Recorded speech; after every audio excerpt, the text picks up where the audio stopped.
All right, we're standing at the Unity booth. I'm here with Carl, the Global Director of Evangelism at Unity. Hi, Carl. Hello, I'm super excited to have you over here. Super excited to be here. Best title ever, by the way. Very jealous of it. It's an awesome role. What is it that you do? I want to know more about what that means. You travel, you spread the word of Unity. So our team really, our mission is to educate our community from today, and find the diamonds in the rough, the new game developers from tomorrow, and also keep educating and engaging with our partners to enable everybody to make successful games. And this is what our mission always stands for, what John Riccatello always brings out, is to solve hard problems so people can make games, democratization, that everybody has access to it, but also be successful at the game industry. And that's one of the phases we will go through with evangelism. Oh, that's wonderful. Well, Unity is certainly making waves, definitely, within mobile games especially. What are the new features and updates that you're announcing this year with Siggraph? So, we're showing the 4.5, the upcoming 4.5. We really aligns also with that mission. Like, we want make sure that everybody can be successful, and democratization.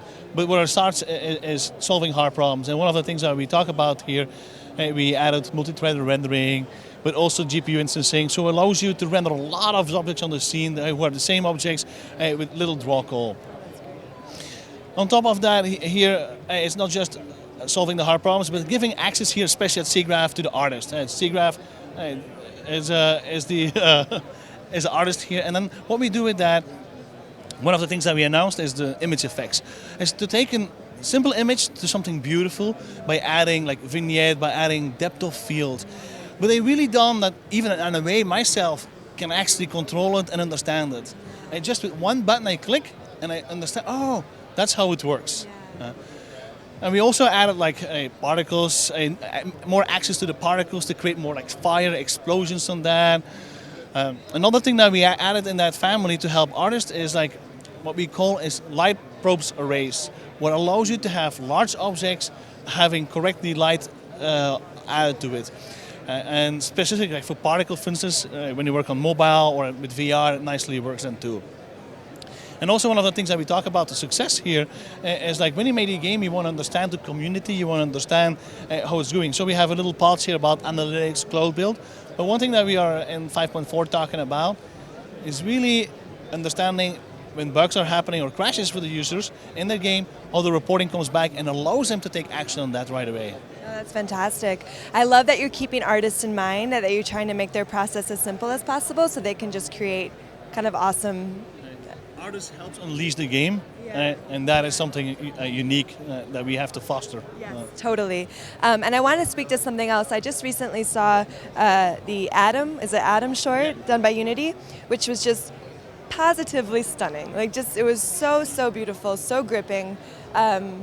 I'm getting goosebumps just thinking about it. And I know that it was received really well in Siege Society. Lots of our users went wild over it.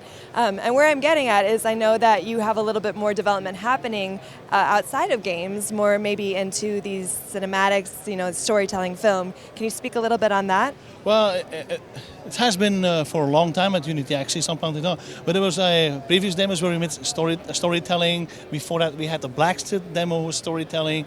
And listening to our community, where we saw pockets of people making actually experiences, not just games, but telling stories through that.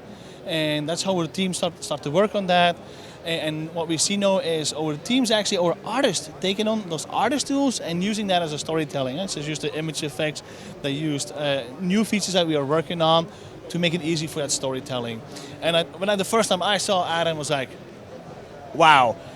And I think it's really a testimonial on the artists, but also the extensibility in our engine, where artists can actually take it further.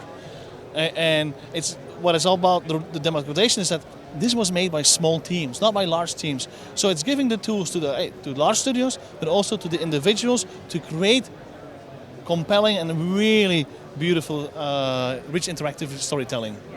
Well, it certainly was accomplished with Atom, and I'm looking forward to seeing what other people start creating with it. And then, since our users are artists and probably want to start dabbling in this themselves, is it accessible to everyone? Unity 5.4, is this accessible to everyone, and where can they go to find it? Just go to our website Yes, which is? and unity3.com. Go to download 5.4.